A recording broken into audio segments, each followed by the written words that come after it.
Hello students, आज के tutorial का टॉपिक है Indian diplomacy and the horses of interest morality. इसको आप कनेक्ट कर पाएंगे GS two IR international relation के टॉपिक से। आज के एडिटोरियल के एनालिसिस को आप कनेक्ट कर पाएंगे। आते हैं एडिटोरियल के एनालिसिस पर। अभी रिसेंट में ऑफिशियल विजिट किया है यूक्रेन के first deputy foreign minister Emine Dzhaparova, जो कि ब्रंटली इंडिया के लिए कुछ वर्ड्स यूज किए हैं जो कि कॉन्ट्रडिक्टरी रही है इंडिया की परसूट ऑफ इंटरेस्ट के लिए, जो कि इंडिया का ग्लोबल अफेयर में है। उसके साथ साथ उन्होंने कहा कि इंडिया को फॉलो करना चाहिए मोरालिटी का पाथ एज ए विश्व गुरु, और उन्होंने ट्वीट किया हैप्पी टू विजिट इंडिया, और जहाँ पर बहुत सारे सेजेस की बर्थ हुई, सेंट गुरु, और उसके अलावा उन्होंने कहा हैशटैग करके कि इंडिया को वो एक विश्व गुरु की तरह चाहते हैं, और ग्लोबल टीचर और एक आर्बिटर। इसके साथ साथ उन्होंने आगे एक अपने केस की सिचुएशन में बोला कि इंडिया का क्लियर पिक्चर नजर आता है जब वो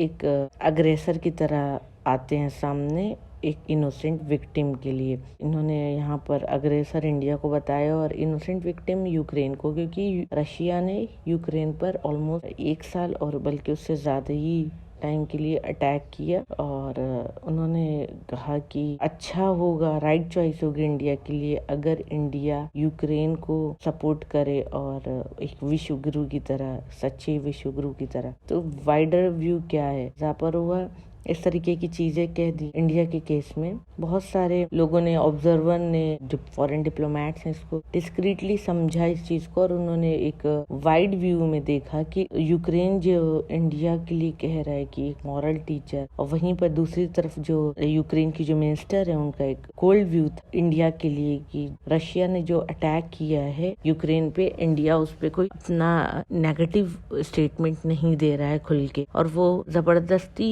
मतलब एक तरीके का पुश इंडिया को करना चाहते हैं कि रशिया को इसके लिए क्रिटिसाइज करे जो कि उन्होंने यूक्रेन पे अटैक किया, अपनी अनहैप्पीनेस दिखाया। रशिया ने जो यूक्रेन पे अटैक किया था, इंडिया उस पर नाखुशी अपनी दिखाया है, और मिस्टर मोदी ने कमेंट भी किया कि this is not an era of war, लेकिन कोई डायरेक्टली स्टेटमेंट नहीं था। रशिया की जो फॉरेन मिनिस्टर है वो एक डायरेक्ट स्टैंड चाहती है इंडिया के ऊपर। इस तरीके के पास में भी कॉन्ट्रडिक्शन इंडिया के व्यूज पर और एलिगेशंस ऐसे लगे हैं ग्लोबल कम्युनिटी में, जहां पर इंडिया ने सीवियरली क्रिटिसाइज किया था यूएस के एक्शन को वियतनाम में, और उसके पहले एंग्लो फ्रेंच इन्वीजन जो हुआ था इजिप्ट में 1956 में प्रेसिडेंट गमल अब्देल नासिर के वक्त पर, और जहां पर नेशनलाइजेशन ऑफ सुएज कैनाल की बात थी। यूएस और जो डिप्लोमेट रहे हैं उन्होंने पॉइंट आउट किया अक्सर कि वो साइलेंस के साइड, और सोवियत जो ऑपरेशन रहा है हंगरी में, चेक स्लोवाकिया और उसके बाद अफगानिस्तान में,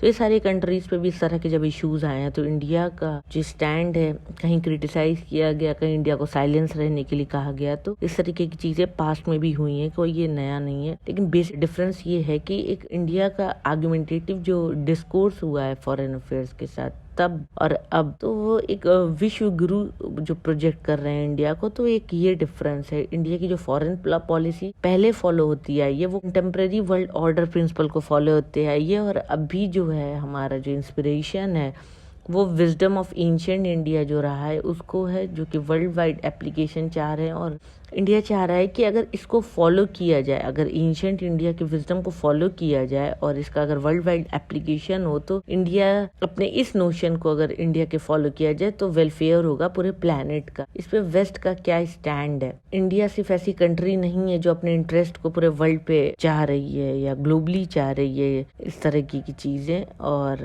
अपनी बातों को ग्लोबल प्रिंसिपल के अलावा वो अपने इंटरेस्ट को देख रही है, जो कि औरों के लिए क्रिटिकल है। अगर देखा जाए, बात की जाए, तो इसमें सबसे ज्यादा सीरियल ऑफेंडर अगर होगा तो यूएस है, यूनाइटेड स्टेट, जो अपनी डेमोक्रेसी कहने के टाइम पे काफी रूड भी बहुत बार हो जाता है डिक्टेटर की तरह। और अगर यूरोप के केस में देखे, वेस्टर्न यूरोप, तो एक डेकेड रहा है जहाँ पर उन लोगों ने अपार्थाइड चलाया साउथ अफ्रीका में, जहाँ पे रेशियल डिस्क्रिमिनेशन उन्होंने किया, जो कि शेमफुल और हिपोक्रेटिकल रिकॉर्ड उनका रहा है।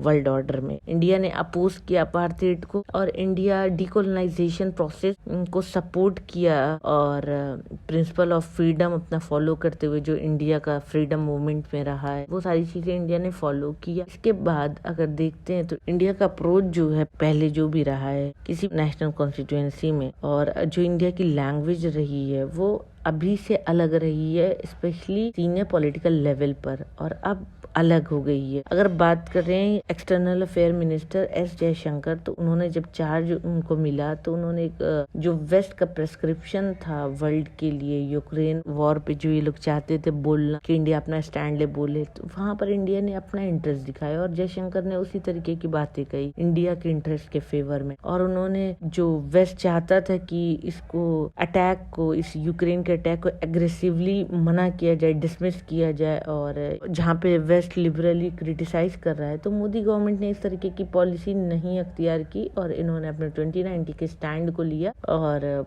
जिस तरह की पॉलिसी 2019 में रही है। और मिस्टर जयशंकर पहले भी फेमस रहे हैं यूएस के ताल्लुक से, जब उन्होंने कहा कि इंडिया की जो रेपुटेशन है वो न्यूयॉर्क के न्यूज़पेपर नहीं डिसाइड करेगा। और इस स्टेटमेंट के बाद एस जयशंकर को काफी पॉपुलैरिटी मिली कंट्री में अपने इस स्टेटमेंट के बाद, और इसके बाद उनको डिक्लेयर किया गया नेशनल न्यूज़पेपर में third most powerful person country का। और इन्होंने इनफैक्ट राष्ट्र स्वयं सेवक संघ सरसंघ चालक मोहन भागवत को भी पीछे कर दिया। संघ परिवार के जो इंटेलेक्चुअल हैं वो बचते हैं विश्व गुरु वर्ड यूज करने पे अपनी राइटिंग में, और उसकी जगह पर वो फोकस करते हैं एंशिएंट इंडियन हेरिटेज को बोलना, और वो चाहते हैं कि अगर इस बात को फॉलो किया जाए वर्ल्ड के जो प्रेजेंट परेशानियां सारी दूर हो जाएंगी। और वो स्ट्रेस देते हैं कि इंडिया के ट्रेडिशन को स्पिरिचुअल डेमोक्रेसी की तरह लेना चाहिए। यहाँ पर अलग अलग जो कल्चर है, रिलीजन है, रेस है, सबको सेलिब्रेट किया जाता है और नेचर के साथ एक हार्मनी है। और डेवलपमेंट पॉलिसीज जो है इस तरीके से फ्रेम किया जाए वर्ल्ड के जो पुअरेस्ट हैं पीपल उनको माइंड में रखते हुए, और जो वर्ल्ड का आइडिया है वो एक फैमिली की तरह हो। और ये हार्डली डिस्प्यूटेड होगा इस तरह का स्टैंड जो कि अभी प्रेजेंट इंडिक इंटेलेक्चुअल ट्रेडिशन का है और जो उनकी वैल्यूज हैं। और वो कहते हैं अगर इस वैल्यूज को फॉलो किया जाए तो जो अभी डिजास्टर है जो प्लेनेट में बहुत तेजी से बढ़ रहा है इन सबसे प्रिवेंट कर सकते हैं, बच सकते हैं। इसके बावजूद दो इश्यूज हैं जो सामने आते हैं। पहला है ये सिर्फ एक तरीका नहीं है कि वर्ल्ड में ये फॉलो हो जाए जो कि इंडिक थॉट कंसीव करते हैं। एग्जाम्पल के लिए आइडिया लॉलेस वर्ल्ड का है जहाँ पे कोई लॉ नहीं हो और ब्रेव या पावरफुल जो है उनकी चले। पॉलिटिकल आइडिया ये जो है वो मध्यस्थ न्याय में मेंशन्ड है। और दूसरा है कि जो इंडिक प्रिंसिपल है वो ऑफन अप्लाई होता है अगर रियलिटी में तो वो एंशिएंट इंडियन हिस्ट्री का ही पार्ट है। और वो पूरा अगर देखा जाए तो क्या वो एंशिएंट इंडिया टर्बुलेंस नहीं रहा है, क्या उस टाइम वायलेंस नहीं रहा है। तो इन सब चीजों को अगर छोड़ते हैं तो क्या स्पिरिचुअल डेमोक्रेसी सोशल स्फेयर में जा सकती है, उसका एक्सटेंड इतना है। अभी की जो थॉट है तो वो कहते हैं हाँ है, और वो प्राउडली इस चीज को कंटिन्यूटी करने में उनको प्राउड फील होता है और एक तरीके का उनके अंदर कॉन्फिडेंस भी नजर आता है कि इस चीज को अगर फॉलो करें तो सारी चीजें इजी हो जाएंगी। और जबरदस्ती कहीं ना कहीं एक जो उनका डॉगमेटिक एसोसिएशन है अपने ट्रेडिशन को लेकर वो उनके स्टेटमेंट उनके वक्त बा वक्त बातों में नजर आता है। लेकिन ये इम्पॉसिबल है कि किसी भी दो इंटरेस्ट या मोरालिटी को लेकर एक साथ चला जाए, स्पेशली डेमोक्रेटिक स्फेयर में। और अगर जापरुआ की बात की जाए जो कि उन्होंने पब्लिकली पॉइंट आउट किया था तो वो कुछ इसी तरीके की बात है, क्योंकि मोरालिटी और इंटरेस्ट ये दोनों साथ साथ नहीं चल सकते हैं। इसी पे फोकस किया है जारापोवा ने और उनका वो यही मानना उनका है और उसी को उन्होंने पब्लिकली पॉइंट आउट किया था। तो ये था आज का एडिटोरियल का analysis. Thank you for watching my video. Please share, like and subscribe.